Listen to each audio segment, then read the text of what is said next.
और कुछ girls last 2-3 days में हम लोगों ने क्वेश्चंस क्योंकि ज़्यादा थे वो कवर किए। और आज हम लोग एज़ यूजुअल वीक के जो हमारे 2 लेक्चर हैं ग्रामर के, उसमें से पहला लेक्चर आज करेंगे। लास्ट वीक में हम लोगों ने present indefinite tense, present continuous, present perfect tense कर चुके थे।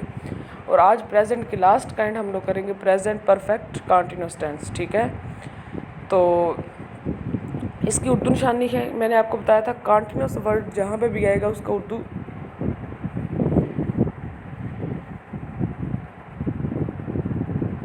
मैंने आपको बताया था कि कंटिन्यूस वर्ड जहाँ पे भी आएगा उसका उर्दू साइन भी सेम रहेगा और उसकी फॉर्म ऑफ वर्ब भी सेम रहेगी। लेकिन फिर प्रेजेंट कंटिन्यूस और प्रेजेंट परफेक्ट कंटिन्यूस में आइडेंटिफाई करना मुश्किल हो जाएगा।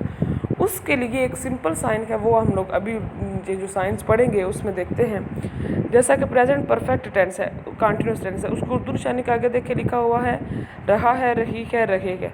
यही चीज़ें जो थी वो प्रेजेंट कंटिन्यूस टेंस में भी थी।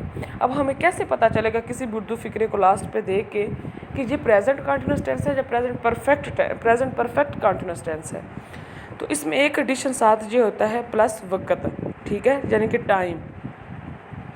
जो प्रेजेंट परफेक्ट का कंटिन्यूस टेंस है उसमें क्या होता है, उसमें उर्दू साइंस तो कंटिन्यूस वाले होंगे लेकिन उसके साथ टाइम शो किया जाएगा। कोई भी सेंटेंस होगा जो ही हम उसे देखेंगे अगर उसके साथ टाइम मेंशन है तो फ़ौरन अंदाज़ा लगाया जाएगा कि ये प्रेजेंट का परफेक्ट कंटिन्यूस टेंस है। ठीक है, उर्दू साइन फिर क्या हुआ, रहा है, रही है, रहे है प्लस वक्त।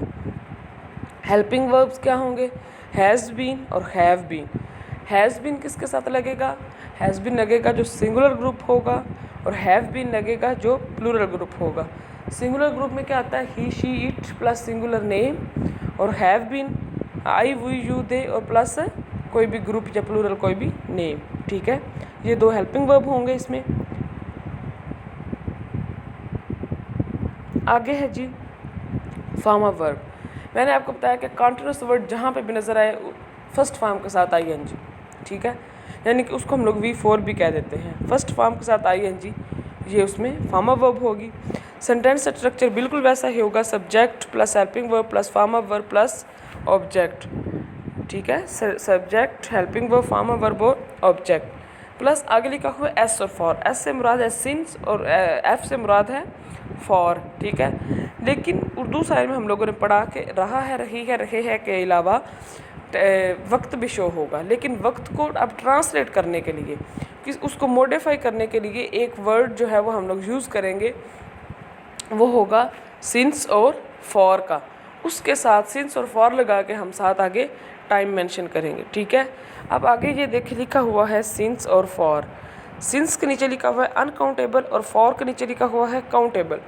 यानी कि जो सिंस है, जो वक्त हमारे पास होगा वो अगर तो काउंटेबल है तो उसके साथ हम लोग फॉर लगाएंगे, और अगर अनकाउंटेबल है तो उसके साथ हम लोग क्या करेंगे, सिंस लगाएंगे। ठीक है, लेकिन जो कई वर्ड है जैसे कई लफ्ज़ है ये अनकाउंटेबल, इसको हम अंदाज़ा नहीं लगा सकते, लेकिन इस कई के साथ क्या होगा, फार ही लगेगा। ठीक है, और कुछ भी नहीं लगेगा, सिर्फ और सिर्फ फॉर लगेगा।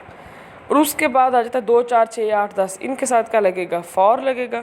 और अगर आ जाता है 2 घंटे से, 3 घंटे से, 4 घंटे से, ठीक है, उसके साथ आएगा फॉर 2 o'clock। ठीक है, और अगर टाइम एग्जैक्ट आ जाता है जैसे ये सिंस के साथ अनकाउंटेबल के नीचे लिखा हुआ है 2 o'clock, अगर इस तरह का एग्जैक्ट आएगा टाइम तो फिर क्या लिखेंगे, सिंस 2 o'clock। ठीक है, और अगर ईयर कोई आ जाता है जैसे 2005, 1998, इसके साथ क्या लगाएंगे, सिंस लगाएंगे। और अगर आ जाता है हफ्ता, इतवार, सोमवार, मंगल, हफ्ते के दिनों के नाम में से कुछ आ जाता है तो भी उसके साथ सिंस लगाएंगे। अगर महीनों के नाम आ जाता है जनवरी, फरवरी, मार्च, अप्रैल, तो भी उसके साथ क्या करेंगे, हम लोग सिंस लगाएंगे। ठीक है, आगे अब समझ आ गया सिंस और फार का जो मेन डिफरेंट है वो ये है, काउंटेबल और अनकाउंटेबल। ठीक है, फार का आप लोग याद रखें कि काउंटेबल जितनी भी होंगे उनके साथ फॉर लगेगा या गिनती के साथ फॉर लगेगा, जो अनकाउंटेबल है उनके साथ चुप करके सिंस लग जाएगा। आगे है एग्जाम्पल्स। वो 2 दिन से स्कूल जा रहा है। अब देखें, रहा है जो है वो कॉन्टिन्यूस का ही साइन है। प्रेजेंट कॉन्टिन्यूस टेंस में भी हम लोगों ने ऐसे ही सेंटेंस को सॉल्व किया था जिसके एंड पे रहा है आता है। अब प्रेजेंट के ये परफेक्ट कंटिन्यूस कैसे बना, 2 दिन से। ये जो टाइम साथ मेंशन हुआ है उस वजह से इसे हमें पता चला है कि ये प्रेजेंट का परफेक्ट कंटिन्यूस टेंस है, ठीक है। अब इसको वो 2 दिन से स्कूल जा रहा है, इसको ट्रांसलेट करें। ही हैज़ बीन, ही मैंने आपको बताया he she it singular group है तो उसके साथ लगेगा has been. He has been going to school for 2 days। और स्कूल तक हमारा सेंटेंस खत्म हो जाता है, सब्जेक्ट, हेल्पिंग वर्ब और फॉर्मर वर्ब और ऑब्जेक्ट। सिंस फॉर वाली जैसे ही कोई एक्स्ट्रा इन्फॉर्मेशन इसके अलावा भी अगर सेंटेंस में कोई सेंटेंस लंबा है, उसमें कोई ऐसी इन्फॉर्मेशन आती है तो वो हमेशा सेंटेंस के लास्ट पे ही उसको ट्रांसलेट करेंगे। अब इसको नेगेटिव कैसे करना है, पहले सेंटेंसेस में तो हम लोगों ने पढ़ा हेल्पिंग वर्ब के फ़ौरन बाद नॉट लगा देना है, लेकिन यहाँ पे 2 वर्ड का हेल्पिंग वर्ब है, यानी कि हैज़ बीन, ये 2 वर्ड है, हैव और बीन ये भी 2 हैं। अब इसको नेगेटिव कैसे करेंगे, इसी सेंटेंस को नेगेटिव करते हैं। वो 2 दिन से स्कूल नहीं जा रहा है, ठीक है।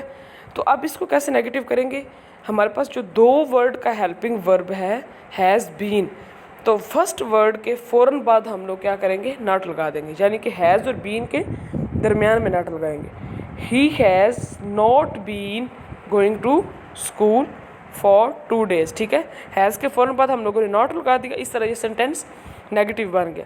अब इंट्रोगेटिव अगर सेंटेंस को करना है, इसी सेंटेंस को इंट्रोगेटिव करेंगे तो जो हेल्पिंग वर्ब का फर्स्ट वर्ड है वो सेंटेंस के स्टार्ट पे आ जाएगा, फिर सब्जेक्ट और फिर बाकी दूसरे वाला वर्ड।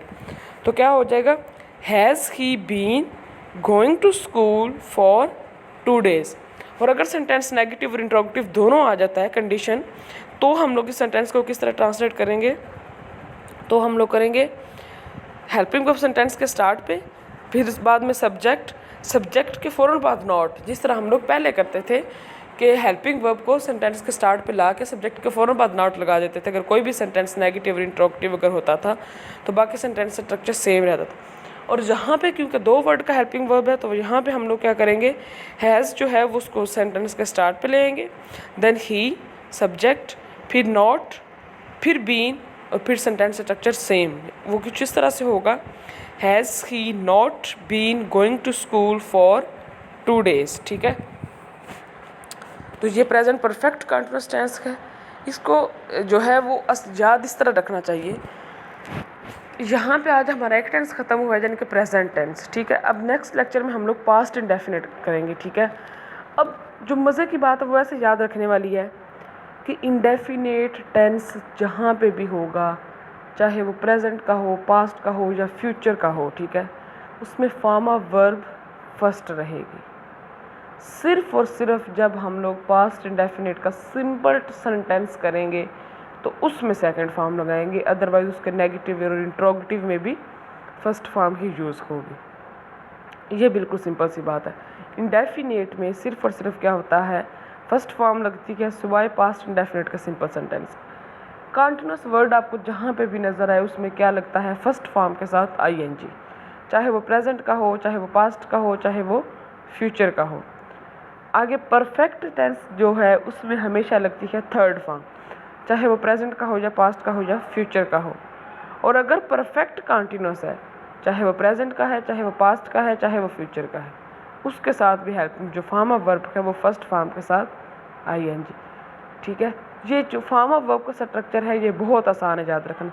अब नेक्स्ट लेक्चर में जब हम लोग आगे फर्दर में करेंगे टेंसेस उसमें प्रेजेंट पास्ट के, तो आप लोग अंदाज़ा करोगे कि ये किस तरह से बिल्कुल जो वर्ब्स थे वो एक्यूरेट उसी की लाइन अप हैं, ठीक है। यानी कि इंडेफिनिट में फर्स्ट फॉर्म, कंटिन्यूअस में फर्स्ट फॉर्म के साथ आईएनजी, परफेक्ट में थर्ड फॉर्म और परफेक्ट कंटिन्यूअस में फिर फर्स्ट फॉर्म के साथ आईएनजी, ठीक है।